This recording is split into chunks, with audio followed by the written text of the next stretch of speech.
para hindi na kayo bibili ng inyong mga medyas dahil malapit ng tiglamig, ganito lang. Ngayon, kung anong sukat ng inyong tsinelas, bakatan ninyo sa Manila paper or pattern paper, gupitin. Tabas naman tayo para sa partner. Sukat nito, 16 by 26 cm. At dyan sa taas, i-curve ng ganito.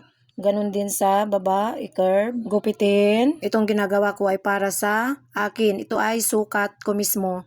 At dyan sa center, dyan sa taas, marking. Tapos, sumukat tayo 5 inches. At ito ay 2 piraso. Ngayon, kailangan natin gumuhit para makita ninyo. At dyan sa laylayan, kailangan pasadaan natin pantay sa foot. Ngayon, pasadaan na natin. Sundan yung ating marking hanggang dyan sa 5 inches na minarkingan natin. At dyan sa baba, pasadaan natin pantay sa foot. Ganito ang magbaliktad. Dyan sa taas, pagsamahin. At baliktarin. Ngayon, ito na siya.